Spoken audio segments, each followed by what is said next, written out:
Hey, I'm going to Death Valley in a few weeks, and I wish I could find a silo for my rope. I've checked out a few places, and they're all sold out. Hey, did you hear? Emily just came out with a new Seco rope bag. That'd be perfect for Death Valley. A Seca rope bag? What's that? The Seco rope bag is designed specifically for dry canyons. It's made of cordura and vinyl, so it's more lightweight and compact than the ones made with foam. Wow, that does sound perfect. Where can I find them? Most of the retail places that sell Emily Canyon gear should have them in stock, or you can find them at canyoneeringusa.com. Cool, thanks for the information on the new product. I really love Emily Canyon gear. I'm going to check right now. Cool, I'll have a link for them in the show notes, so it'll make it easy for you to find out more about them. The Seco bags are also perfect for North Wash, Capitol Reef, Dry Zion canyons, anywhere you don't really need your bag to float. I really love how packable they are. Hello there, and welcome to episode 13 of the Canyons Are Calling podcast. I'm Shirley Jocelyn, your host for the show. I have had so much fun recording these 13 episodes. You guys don't even know. I'm learning so much about canyoneering. I'm learning so much about new people. And I get comments and emails sometimes that just really, really make me happy. So thank you to all of you who have reached out and given me some support on this show. This is all just a labor of love. I get no money from this at all. So it really makes my heart happy when people reach out and tell me that they really enjoy the show. So thanks a lot. If you want to do that, you can email me at thecanyonsarecalling@gmail.com. You can also join us on our Facebook group page, The Canyons Are Calling. And I'm also on Instagram, Canyons Are Calling. I'll have links to all of those in the show notes, so you can join us and follow along. Also, feel free to share with your friends. Please help this podcast grow. Just helps our community get some stories out and makes me happy. So anyway, when I first started this podcast, Yaron reached out to me from Israel, and he was wondering if I was going to focus just on United States canyons or if I was going to go worldwide. And I told him I would absolutely love to talk to him about canyons in Israel. And so we finally set up a time where we were able to do that. He talks to us a little bit about how the techniques in Israel are different than the techniques here. So that's pretty exciting. First of all, who is Yaron? Yaron is a high-tech professional by day, an adventurer and nature enthusiast by night. He's addicted to canyoneering and reaching those charming locations only accessible by rope. He's an official canyoneering guide of the Israeli Ministry of Culture and Sports, as well as a certified Type C canyon guide for ICOPRO organization. He loves to travel around the world and explore new canyons, meet new friends that share the same passion. His best canyoneering partner, of course, is his wife and his kids, who are all seasoned canyoneers. He's one of the founders of the Israel Canyoning Organization, and the admin of the Israel Canyoning Facebook group. So, without further ado, here is my conversation with Yaron. Enjoy. So, if you wouldn't mind just introducing yourself and letting us know where you're from and a little bit about your background. Wow. Okay, so my name is Yaron, and I'm from Israel. Born here, raised here, lived actually many years outside of Israel.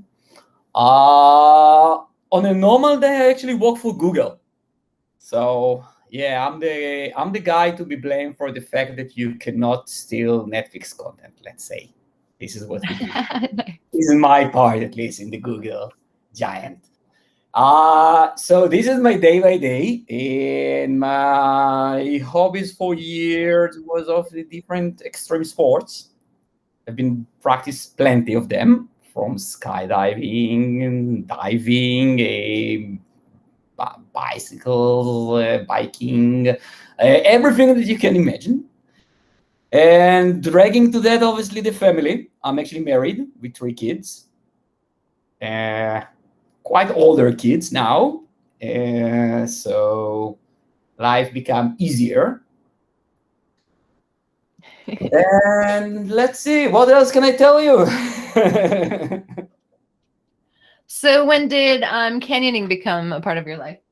It's a good question. Canyoning was always there. Actually, when I started dating my wife, a couple of years ago, a bit more than so yeah, a few years ago. I think it was like 25 years ago. We started doing canyoning here in Israel. It was very not developed at the time. It was really the beginning. The techniques was completely different. We had the harness were self-made from ropes. All the gear was something, improvised. It was beautiful. It was raw and beautiful. And kind of we enjoyed it for a few years, and then we put it aside, focusing on other sports. And I think around 10 years ago, I was traveling to Greece, and I came across one of the guys that operates those canyoning tours. And I decided, hey, why not? So we joined it, and we actually found out that it's a complete different world than what we used to. And really, liked it, and decided that let's get back, jump in, and catch up on the different techniques and things that happen in this world. So this is where it all started again, I would say, 10 years ago. And ever since, this is like my main activity. This is our main focus, is me, myself, and my wife, and also the family. This is like the sport or the activity that the family is mainly invested in, I would say. Very good. Yeah, this is That's like an awesome family weird. activity. It's been long. Very good. So what are the canyons like in Israel? Yeah, it's a bit different than what you guys are used to. So the majority of our listeners are actually, I guess, US based. So it is different. I think the most similar ones will be the canyons that you will find in the Death Valley. So Okay. our canyons and our techniques, and we will talk about techniques later. I put myself a note to talk about techniques. Are very different than the canyons or the slots canyon that you can find in the US. First of all, we don't have a lot.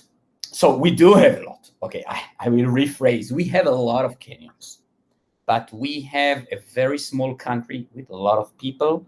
So most of the canyons fall in what's the official nature reserves, and they are highly regulated.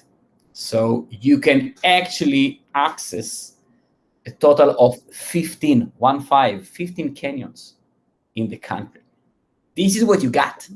Wow. And we do have registered, obviously, more than 120 canyons. So obviously there's a very big gap between what you are allowed to do and what you do. And okay, it's better say what you're allowed to do and what you can do. I will not say that we are not doing the others. Or so you might say that we do them every now and then. So, and they are different, meaning most of the canyons or the majority of the canyons will be in the Judean desert area. So this will be, it's a reef actually that will fall from the Jerusalem kind of area all the way down to the Dead Sea. So you will see like a sudden vertical drop of 400 meters, 1,200 feet, give and take. And they are very nice and beautiful canyons. They just run through this drop and actually take all the water, all the rain coming in Jerusalem and bring it into the Dead Sea. So those canyons definitely are interesting. They are very different one from the other, meaning some of them will be wide and open, some of them will be narrow, some of them will have like small cascade or small drops, while the other one of them has a 400-meter drop. So almost all you should actually do all the 400 drop, not in one single pitch, but yeah, we divided it to 3. But yeah, it's a big rappel. So, and it's a desert. It's really desert canyons. Okay, so no water in them, typically very dry. So typically they're dry. We do have few canyons that obviously they get flash floods, and we do get them a lot. In the past years, we get more and more. I think with global warming coming upon us, it's becoming more common. We get flash floods, and some of them do manage to keep water in the path holes. So we can get water, and you can find some water inside the canyons. Now, if you are in a perfect timing, you might rush into a canyon after a flash flood, and you will still get it when it's still flowing. But you really have to live here and be very lucky and available on that day. So don't count on that if you're planning on coming to Israel. Is there like a season that's more rainy than other times of year? Yeah. Here it's very clear. We have really 4 seasons, and the time to be here for the desert canyons. And I think we kind of divide the discussion into the desert canyons, which is the main focus, and then we have few canyons in the north, but really few canyons, so we can exclude them. The desert is, you want to be here on winter, our real winter, meaning I think the season will be October to April, so you can stretch it to May. And if you're really lucky and you have a very nice day, you might do it, on end of September. But other than that, it's extremely hot. You don't want to do the hike. And our canyons start usually with 400-meter hike up the hill, because somehow you have to get to the beginning of the canyon. So a typical canyoning day here will start with an hour and a half, 2 hours. We have a beautiful route here that takes 3 hours approach up the hill. So you don't want to do it in a hot day, and most days here are hot. So it's a winter. And the flash floods, usually they're spread throughout the year, but springtime is more common. But the system here is very advanced. So you get flash flood warning. The risk of getting into a flash flood here is really minimal. If you just open the news or you open a website, you get it. Pay attention to the weather. They don't get it wrong. They don't get it wrong today. So it's very easy. We're in our flash flood season right now here in Zion. I know. I'm following. It's amazing. It's scary. We haven't had rain for a couple of years, so it's been intense. It's been really good. I hope nobody's in the canyons. I hope they're listening to these warnings. Yeah, I do hope people are out. I'm actually following, and I'm so jealous. We haven't seen rain here for, I think it's like 3 months now. It's dry as a bone. Wow. So you want to be here on winter. If you really want to have fun, you want to be here on winter, because this is where the weather makes sense, meaning it's still going to be warm. You're going to the desert, and unless you spend the night, you are looking into the 70s in your terminology. It will be the 20-something centigrades, so to the 70s, which is a nice day, meaning usually on winter we hike with short sleeves. Very nice. Yeah, unless you have water. If you have water and you have desert night, it's getting cold. So sometimes even a wetsuit, sometimes, but really on the extreme cases. Usually you just walk. Good to know. Okay, so you wanted to talk about some of the techniques that you use? Yeah, so then here. This is one of the things that I thought, our listener might be interested, because while the canyons are canyons, they are different, but I don't think they present a very unique or a challenge or something that people cannot cannot do. The techniques that we use are different, and they are actually originated from the local culture, right? And things that developed throughout the years, and also because of the geography. So the reality is that the canyons are typically with high rappels. So when we go to a canyon, if we find a 50-meter rappel, 150 feet is a common one. It's not considered a high rappel. You have canyons with a 80, with a 130. So first of all, you carry a lot of rope. It's heavy, going up a hill.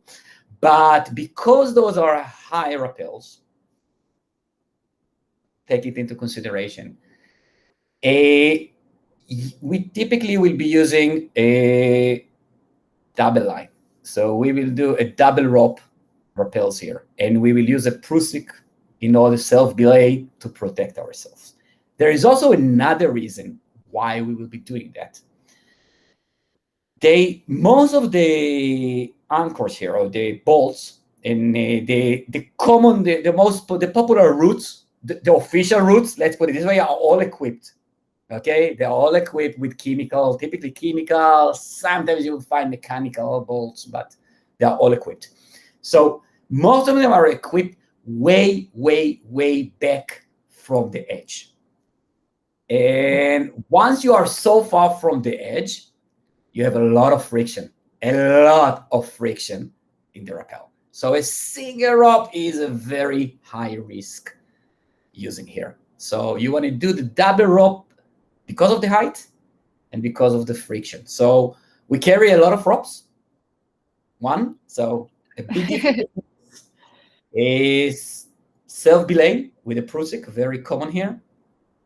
And I think that one of the things that we've developed expertise is bringing back the rope, because once you have your anchor so far from the edge, you have to develop systems to make sure that you get it, and the knot never gets stuck, in a crank or somewhere along the way. So we have developed very nice techniques on how to pull the rope, how making sure that the knot will pass. So it's interesting to see how people here walk. It's completely different than obviously what I have seen in other places in the world. Interesting. So do you have any pointers on that? So we stop getting our ropes? Yeah. I do. So actually, let's put it this way. So the most important thing is definitely to separate the two lines. They have they twist. Right. So usually your upper cowtail is hooked. Obviously the last man to rappel. The upper cowtail, one of the cowtail is hooked on one of the lines. So very well while you rappel, which one is left, which one is right. And when you're down, you can separate both lines. Or the people below help you separate both lines so they don't get this nice mix. Okay. Also, we make sure that we tie the rope correctly. So it will be the EDK, or the European Death Knot, because this one usually works better. Right. It's been known to roll out of cracks and things instead of getting exactly. It has a tendency to roll and to move, and it has a smaller footprint, so it doesn't get stuck. Just give it a lot of nails so it doesn't come undone, then you won't die. Usually it doesn't. If you do it correctly, it worked for me so far. It's a very interesting discussion. I know. It just has a stupid name, I think. I don't know. I think it's just a name. I really think it's a name. The last actually study I've seen actually tested it, and that it's bullshit. Yeah, it's my go-to knot for sure. Yeah. Another method that was developed here is it's a bit tricky and hard to explain, but what you can do, you can actually hold the last person to rappel, hold firmly the strand on the side that goes on the side where the knot is, and only release the other strength. What happened is that actually now the rope flow through the bolt, and you are actually moving with all the rope. So you are not actually rappelling on both ropes. You are actually just giving rope. And you do that until the knot past the edge. And then you start rappelling normally, meaning you start just giving rope from both of the strands. So what you actually end up is that the knot that connects two sides of the rope is already past the edge of the cliff. So it's an easy pull now. That makes sense. That would take a little bit of practice, right? Before you want to do it on a really big rappel. Yeah, it does take practice, and it's a bit scary. That does make sense. Yeah. Okay. We now like extend the anchor. It's called a courtesy anchor. Have you heard of this? Yes. I've seen a lot of them. I've seen a lot of them actually in the States, and it is a great idea. But you guys can do that because you are using webbing. Yeah, it is leaving webbing in the canyon. I do like the idea of ghosting canyons more. So I like learning that idea. So yeah, so characters rappel, or we simply don't have it. So you use the bolts that are there, and one also of the reasons that they put the bolt so backward and so far from the edge is because when you get groups here, you want to make sure that they don't fall from a 50-meter waterfall. Right. Now, obviously, it doesn't matter if they fall from 10 meters or 50, but this is how the psychology is. People are afraid. And actually, when we go with the group here, we do not use a belay from below. We actually belay from the top. So when you come here, you will see a very interesting situation where the guide actually is on top, belaying everybody from the top. So 2 ropes, again, one for the rappel, the other one for belaying from the top, which is actually a very efficient way for big rappels. Obviously, you cannot belay from below for a 50-meter, 80-meter, and more. Right. Yeah, when I guided, that's how I would, if I was by myself, I would belay from the top all the time. And it's definitely more efficient, for sure. So you just have to carry a lot of rope. This is the right. But hey, when you guide, just put it on the group. Someone from the group, like, hey, you carry the rope. Right. I need a volunteer to help the team. Exactly. Who is the strongest? Right. You get the little kid, like 10-year-old, being like, I want to do it. Yes, you take the water. 10 minutes later, he's like, no, maybe not. Indeed. So are you a guide there? Yeah. So yeah, I did. We have an official guiding training here, which is actually it's ministered by the state. So we have actually a license from the state to be a guide. Okay. And I did a course. I'm not really working with that so often because it's not my business. But every now and then, some of the friends, that own those companies, they come like, hey, do me a favor. We're stuck without a guide. Can you do me a favor and take this group? And I'm happily taking them, obviously. But typically when I go out with, friends, family, I do guide for fun, friends again, or friends, all friends. We create groups and we go together. But becoming a guide here it's a 14-day course. Quite expensive, to be honest. And you have, and every 2 years, now it's a new mandate, you will have to do like a refresh and obviously first aid refresh. So you have to make sure that you are on top and you are qualified. It's quite nice that it's regulated. Yeah, I think it depends on the company, whether or not they want you certified. And most companies will do their own certifications and training. No, so here it's obligatory. Otherwise, the companies cannot get insurance. And obviously, insurance is everything. So if you want to be insured, you have to actually hire an official certified guide. So I'm a guide here. I'm also a guide from ICOPRO, International Canyoning Organization for Professional, which is kind of, ICOPRO is focused on a whitewater, real Type C canyons, like what you guys are calling Type C. So I also did a very long guide training with ICOPRO. So obviously not here in Israel. These things you don't find Type C here in Israel.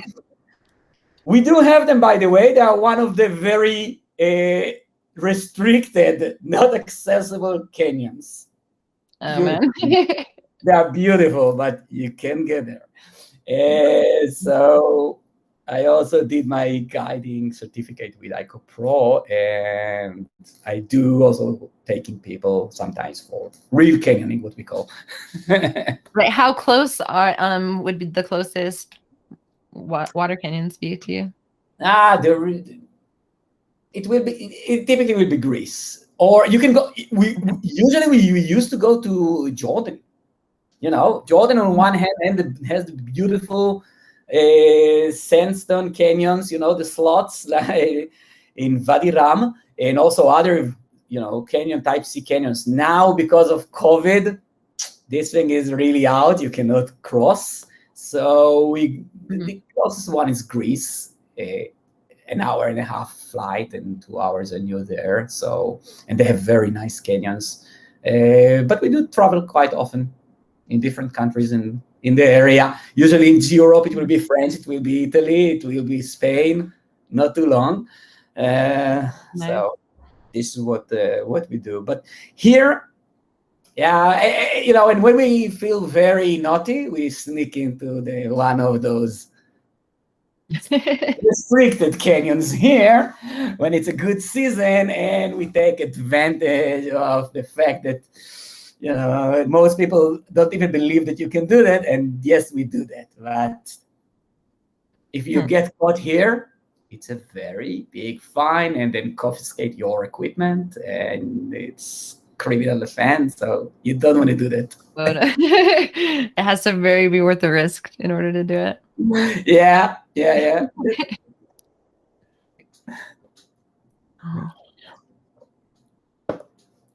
Cool. So do you have any stories of first ascents? I have one here. Not a lot. It's a small country. And we have started doing the canyons here, 30, 40 years ago. So the reality is that most canyons already had the first ascent. Okay. By the way, it's a debate. I have a friend. He's confident that he definitely made at least 2. And we play along. But we did one that we were sure it's a non-documented canyon. We were so proud that we managed, we did all the preparation and we analyzed the topo and we decided, how much rock we have to bring and how to get there and everything. And we did it, and half the way through the canyon, we found very old, but still it was there, very old webbing. And we realized that it's not first ascent. Although, because it wasn't documented, we got to name the canyon. So it is named after what we have decided, obviously, but it wasn't the case. Now, we do know that nobody passed there for many, many years. And the reason is, not like in the States, we do not use webbing here. If we go on a natural anchors, we will use an auxiliary rope. For years here, people just put an auxiliary rope, and this is what they use. So webbing was used here 20 years ago, 25 years ago. So when you find something like that in a canyon, which also look very old and, falling apart, and that nobody passed there for many years, but you are still not the first. What's the reasoning to use accessory cord instead of webbing? It's a good question. I don't know.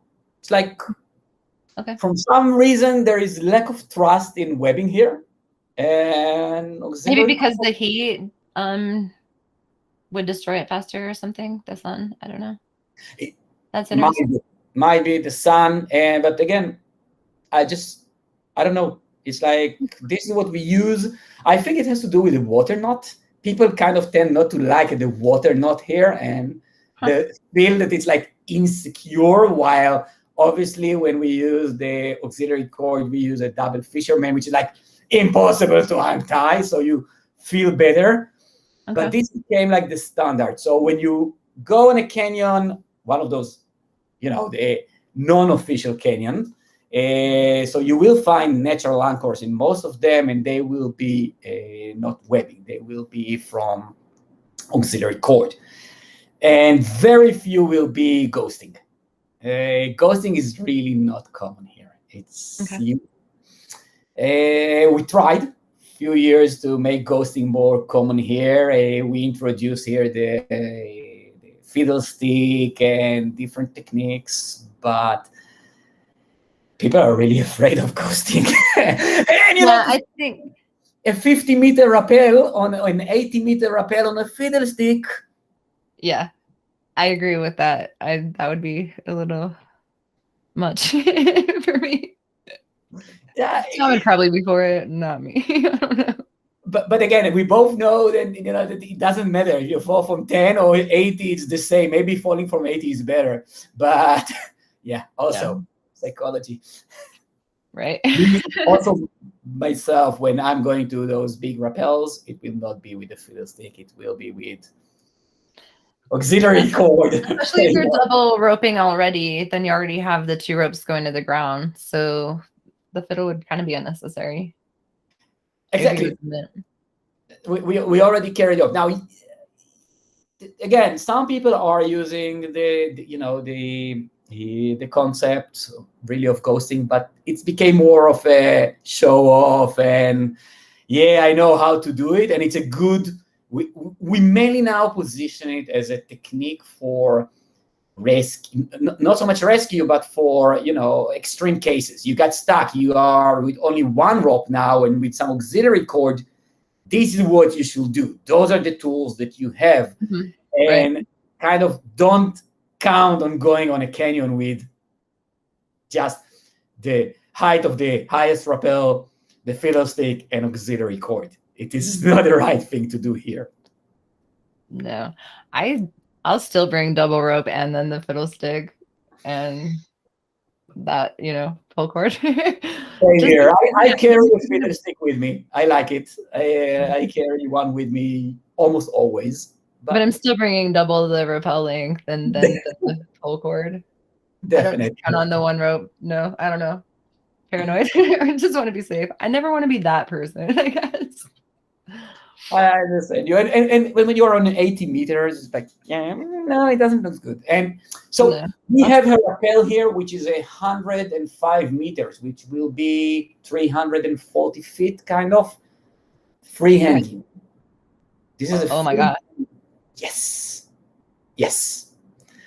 It is as scary as it sounds, and beautiful, by the way. Amazing view, obviously. But you don't want to do it on a fiddle stick. No. So how do you manage the friction as you're going down on a rappel that is that long? So either we use a decent device. The critter is very popular here now. Okay. And I think I was one of the first to bring it to Israel after one of my trips to the US. So it typically will be the critter or the equivalent of the critters in order to add the friction during the rappel. And again, when you go on a double rope, the change is a bit different. It behaves. You've already got a lot of friction on there. You already start with a lot of friction. So, but we will be using devices that you can add friction throughout the rappel. If you go single rope, so again, one of those devices, or we will bring what we call the rack from. Okay, I was going to ask if you use the racks. I know it's not a test for a double strand. It works much better with a single, but because we have some nice caves here as well, and there are some beautiful caves, we do use the rack. So going back to the Judean desert, if you go to the southern part of the desert, you will find a very unique salt mountain. So the whole mountain is made of salt. And actually this you can find in two places in the world. It's here and in Iran. And Israel and Iran are constantly competing on who got the biggest or the longest salt caves. So we actually just extended one here now and managed to find a path, and it's a 5-kilometer cave, which is Wow. below the mountain, which is amazing. And there are few places where you can actually rappel into those caves. So this would be like a 80, 90-meter freehand rappel in a beautiful scenery going down into the cave. And then you can actually crawl/walk outside and find your way. So this is really a very unique experience that you can also do here. So again, it's not canyoning, but obviously it is related. So then do you rappel, or you ascend back up out of the cave after? No. The nice thing in those caves, in those kind of caves, is that all of them were created by water running down and through the salt. So all of them have an exit that you can actually find and crawl outside. So typically we just rappel down. You have to find your way. You have to know your way. So we know our way, obviously. And then you just go outside from the outside and you go back up and you pick up your rope and you go down in a normal path. So you don't climb up. We do have some caves here that you have to climb up, but those will be more technical caves here. So a lot of rebelays and different techniques, what we are used to. And then you climb up. Some of them are very, very beautiful. I think there are documented around 1,500 caves here. Most of them, the location is being kept in secret, obviously, to protect them. But some beautiful ones are available, and you can do them if you know the techniques. You can actually get inside. Wow. Caving is interesting to me, but a little scary. I'm claustrophobic, so I like the canyons because you can look up and see the sky. You're like in the arteries, but you can still see the sky. I agree. I'm with you. I'm doing caving as well, but it's not my favorite. My wife, she likes caving. She goes like, yeah, let's go caving. It's too hot outside anyway for a canyon. Let's go, because underground it's much better. And I'm like, okay, I will tag along, but it's not my preference. Getting stuck in a cave is like one of my nightmares, if not my nightmare. Yeah, I agree. That would not be awesome. In a canyon, you can always call for a helicopter. Right. Or at least send someone to. Yeah. Which reminds me, if rescue is very easily here in a canyon world. So you have cellular reception almost anywhere. If it's not inside the canyon, you just climb a bit, on the sides, and you find a way to call for a rescue. And there are rescue units that are accessible 24/7, free of charge. If they need it, bring a helicopter, free of charge. And typically your worst case scenario will be to be stranded for an hour until they get to you. So we kind of feel very safe going into the canyons here. It's all accessible. There are so many rescue units all around. I think they're kind of looking for stuff to do. That's nice to hear. That's not the case here. Yeah, you're right. Sometimes you're isolated. No, here it's really nice and easy. The only thing that I think American coming here should remember is that you dial 100 and not 911. If you dial 911, nobody will pick it up. You have to do 100.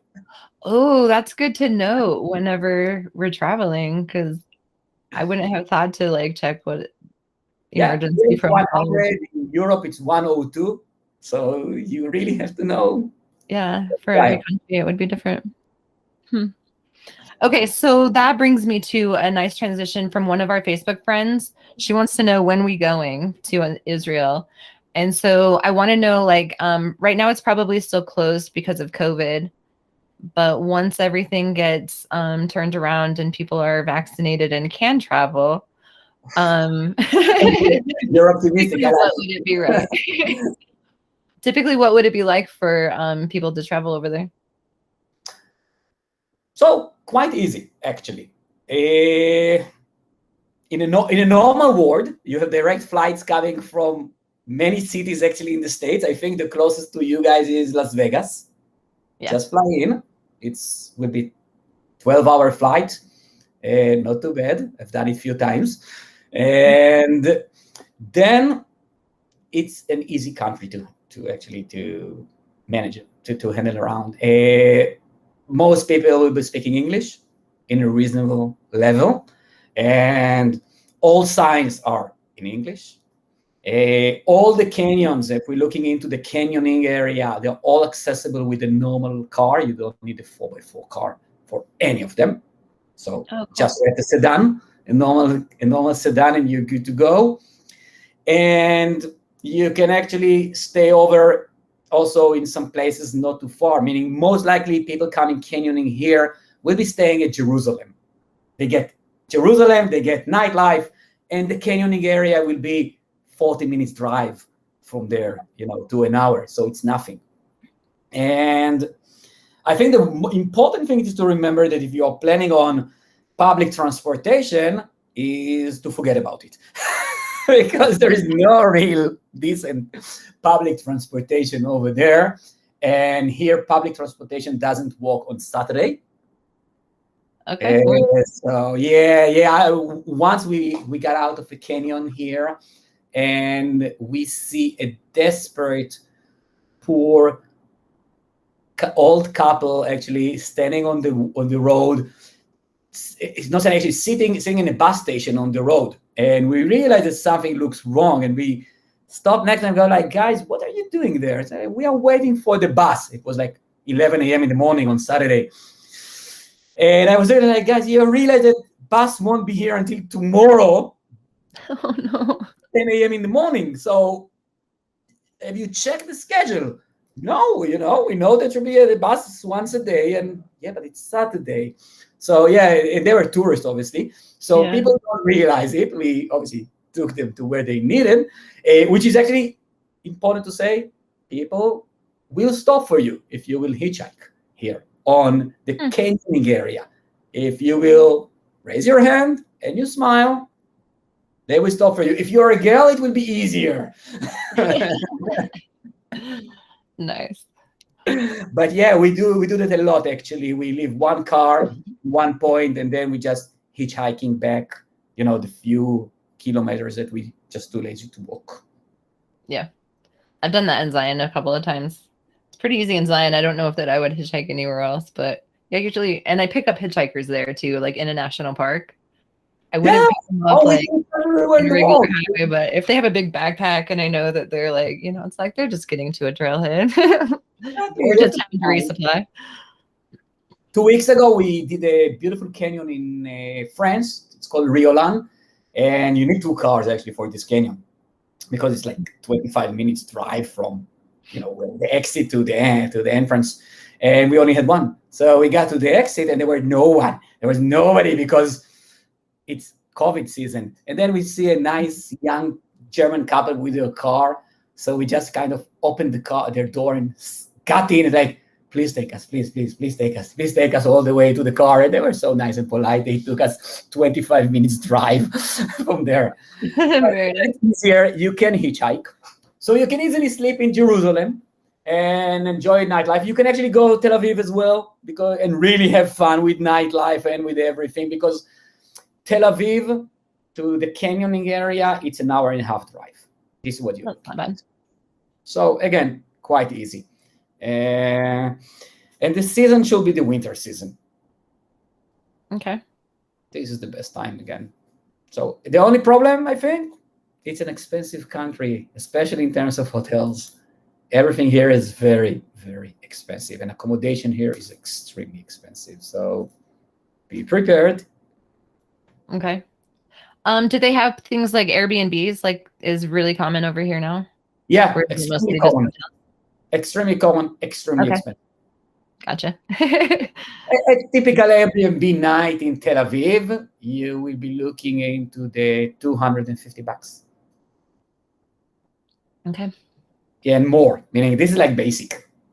Yeah. So yeah, it is an expensive. Kind of like Colorado recently. Yeah. I was looking at going to Uray. I was like, dang. So Anyway. and also food. Yeah. Restaurants are open. Most of them. Again, Saturday is always a very weak day here because it is Israel, but you still find stuff to do. And few very known Facebook groups here, so you can easily find actually mates to people coming with you to do the canyon. And your chances of being alone in a canyon are quite low. You will find people before you, after you. You might even queue, so you have to ask nicely to pass ahead of the queue because there are the groups. So yeah, you have to start early. This is important here. Early. Sometimes we start 5 a.m. in the morning. So where do people find out information about the canyons in Israel? So we do have the website that we had here were taken down by the authorities because they included betas and data for the unofficial or the restricted canyons. So they took them down. Surprisingly enough, the day after they took them down, 2 new websites popped up, and they are hosted on servers outside of Israel. Obviously, we don't know who are the owners, but we do link to those websites through the website of the Israel Canyoning Organization. So the website Israel Canyoning of the Israel Canyoning Organization, which is canyoning.org.il, easy to remember. Has a link to those websites, and those websites have the data or the betas and everything regarding all the canyons that you have here, and it's kind of divided into allowed and not allowed. Gotcha. Now, I think the information is in Hebrew mainly, but hey, Google Translate. We invest a lot in Google Translate. We also have a Facebook group of the Israel Canyoning Organization. So easily can be asked there, and people provide information. But most canyons are quite straightforward. You go, you do Google Translate, and you get it. Gotcha. GPS coordination are there, and the description is easy. And this is great. Awesome. I'll have a link to that, the Canyoning Israel website in the show notes for people. Yeah, I think people we like it. No, we try to make it as easy as possible, but we're struggling with the regulation. So yeah. All right. So Nick wants to know what's the going rate to bribe the Filipinos to allow you to test. Did you see that one? It's a good question, actually. It's like I tipped him what to ask. No, I didn't. But so if you look at hazards here, and one of the things that we always look when you go into the canyoning is like, what are the hazards in the canyon? So obviously, water. Take a lot of water. 3 liters is a minimum. Wildlife, typically snakes. We have a lot of them. You guys also have a lot of them. Are your snakes poisonous? Oh yeah, definitely. Rattlesnakes and stuff is beautiful. Yeah. Okay. I have beautiful stories about them. They are all around. Scorpions and snakes are all around. Check before you step. Check before you sit. Nice. Typical. And I think we have an additional risk. The risk is breaking into your car. So you leave your car. You have, I wouldn't say a big chance, but it's not a marginal or something you can ignore or find your window broken and someone trying to or got into your car looking through your stuff. So it's related to the questions without saying who is actually doing that, but you are obviously parked in their territories. So yeah, they do break into cars to the extent that sometimes we stood on the top of the rappel and we saw someone breaking into the car. And like, yeah, nothing you can do. He's there. Good luck with that, my friend. I just left nothing. By the way, when we park, many times we simply leave the windows down. So Save it's off yourself the the trouble car. of a broken window. Yeah, don't bother. Just open it. Say there's nothing inside. Don't break it. It's cheaper than paying for a window. So yeah, we do that. So yeah, this is one of the hazards. On the other end, we definitely use those guys sometimes for hitchhiking and dropping or taking us to the entrance. Sometimes you need to get to the entrance, and they have great 4x4s, or every car is a 4x4 there, and they just give you a ride. You pay them. It's not a lot of money, and you pay them, and they save you sometimes the travel of a 3 hours walk, and they make it in a 1 hour drive. So it makes your life easier. Right. And also they're a good source of information about where the rangers are, and if you want to avoid the rangers. So Gotcha. they know. So just have a couple 20s with you, no matter what. Yeah.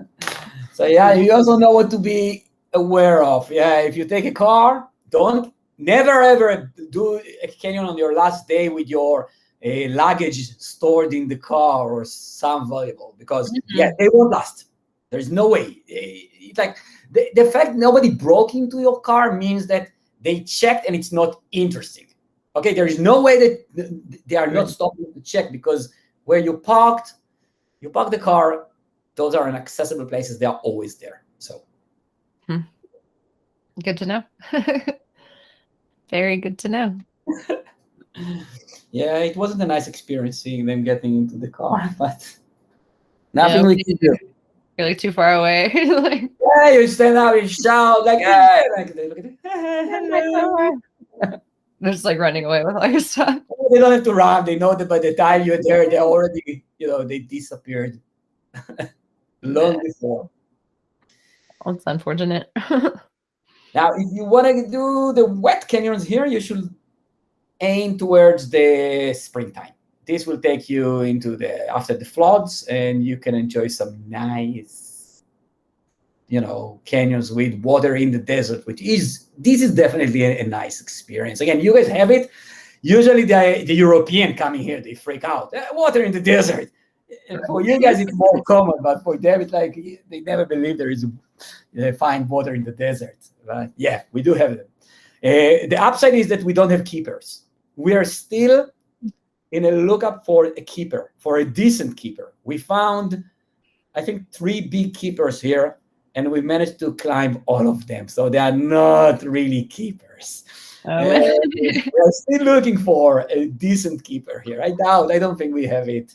Nothing deep enough yet. Yeah. Sometimes they are deep, but it's easy to climb out. So, Oh, okay. Not as steep as. Some of our sandstone stuff, it's impossible. Yeah, I know. I got in some of those. It's like impossible to get out, and you have to use the different techniques and put someone on top of you, throw a bag. Nothing here. Yeah, little hooks or something. I got to do Imlay super low conditions 2 years ago, and we had to hook out of a lot of things. It was really cool. It was definitely different than the time I had to swim out of everything. I guess it's easier. No, Imlay was definitely on my bucket list. Still there. Last time I was in Zion. It was September. No, it wasn't September. Sorry, it was April. So impossible to do Imlay. It's like unless the river is still flowing too high at that point. Usually June. It's good. It was planned for this year. Yeah, COVID is not really playing along. One thing that you will find here, which is nice when you will go canyoning, because there are so many people around, you will see a very Israeli custom, which is bringing with you coffee and tea. So this is like something that it's became part of the culture here. You don't go out on a canyon without bringing your coffee, tea, pack. So you stop, you boil the water, you make black coffee, or you make strong sweet tea, and we bring glasses, small glasses, and everybody get one, and you sit around. So this is, I think, something we definitely stole / copied from the Bedouin, here, the locals, but we do it in every canyon. It's like a ritual. You stop, you spend time, you eat, you rest. So you will see it here, and it is beautiful. And usually when people are around, you always offer to people to share with you. Right. So what's your favorite in-canyon snack to have with that coffee and tea? The biscuits, they go perfectly well. Just simple, the basic simple biscuits, called what's called the pétuabelle in French. The basic one, the butter ones. You just dip them in, and then obviously you have this. Do they break, or you manage to dip them in exactly to the point that they haven't broken? And if they break, then you have scuba divers in your tea, and you're a loser. This is how it's called. That's funny. Make a little game out of it. Yeah, it's really the biscuit first. It's really a ritual here. You have to see how it is. Meaning, there are people here, including my kids. We go for a canyon trip for the tea break. This is like what we like to do. And actually, when I was my first time in Zion Park, we went to the Narrows, and we did the Narrows. And my youngest one, he was 8, I think, at the time, and we did the Narrows, all the Narrows up to the fountains, to the gates in the end. Big springs. The springs, and we got there, and we stop, and I take out my tea kit, obviously. Nice. So we are sitting there, and we boil the water, and it's freezing cold, suits and everything, dry suits and everything. So I boiled the water, and I make the tea, and I had with me, we were 4 of us, and I always bring extra cups. So I had like 8. So we make the tea, a very sweet tea. And then I see very few people made it that day, because there was quite a very high flow in the canyon. So there were like 4 other people, and I see them staring at me, with this desperate, poor look. We are freezing. And we called them, and this was amazing. So people joined in, and we ended up obviously with a group of people all sitting and drinking tea. And everybody asked us, and like, yeah, this is what we do. It's like, this is the reason together. So you will be at the beautiful springs, and you make the tea, and you have the perfect picture. So that sounds incredible. And nothing like a hot drink to warm you up on a cold day. Oh, yeah. And also on a hot day. You sit in the shades, you make a nice tea. You get used to it. Revive yourself a little bit. That sounds incredible. Yeah. We call it, in Arabic, they use shwaye shwaye, slowly. Everything here, a canyon trip here is not called wet canyon that you have to walk and you have to run. We walk slowly. It takes a lot of time. It's a full day excursion. So yeah. That's good to hear. That's how I am. I'm not a marathon hiker. If it says like a time in the guidebooks, I'm usually like the longer end of it, if not even longer. Okay. I'm like, it's slowly with surely to get through the canyon.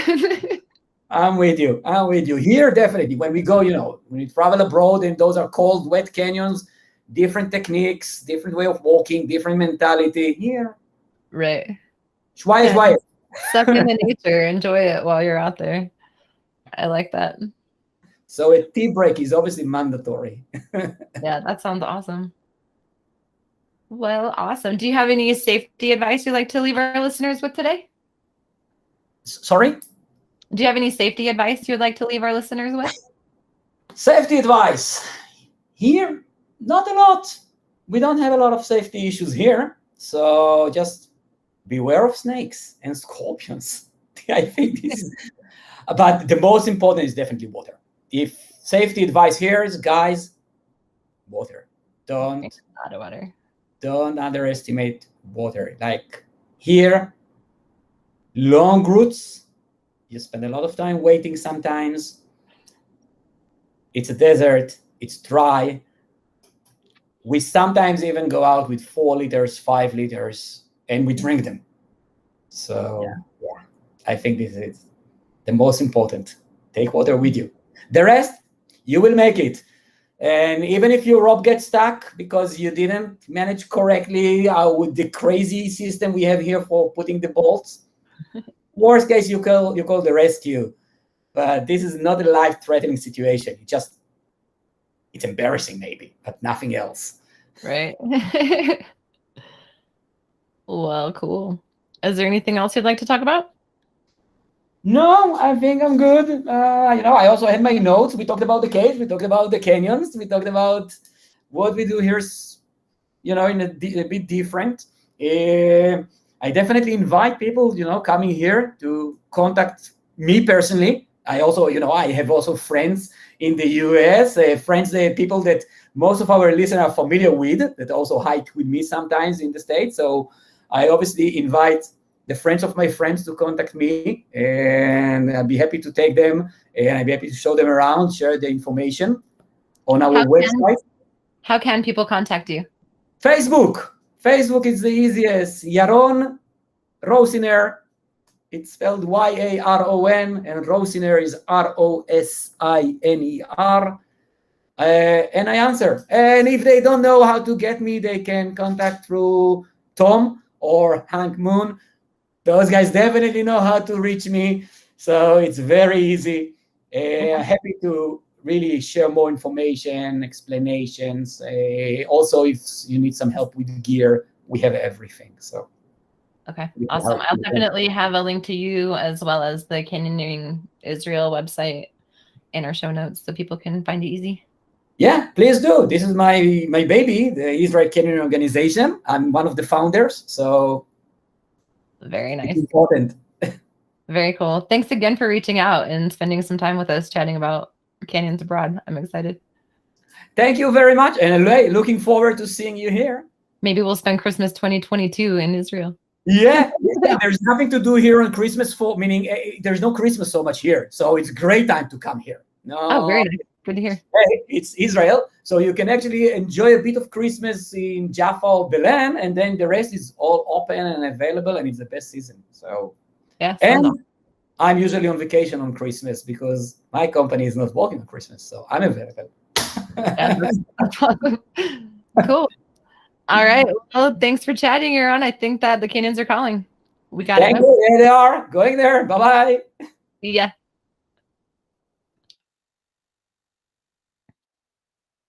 Oh, he left. Cool.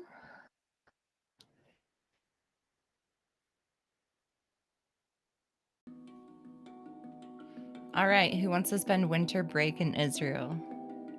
I think that sounds fantastic. I, for one, would love to get out of the cold Utah weather. Just sounds fascinating to get into those hot, dry, really long rappel canyons. If you enjoyed the show, you can reach out to me at thecanyonsarecalling@gmail.com. If you have an idea for the show, if you have an epic story you want to get out, let me know. That would be awesome to get you on the show. Also, feel free to join us on our Facebook group page, The Canyons Are Calling, Instagram, Canyons Are Calling. I'll have links to all of those in my show notes. Also, remember to share with your friends. Canyoneering is always best done with a team. If you like this beautiful handpan music in the background, shout out to Z, the handpan man. I will have a link to him in the show notes. Also, Tig Booth wrote the first introduction song. I'll have a link to him as well. The canyons are calling now. Gotta go.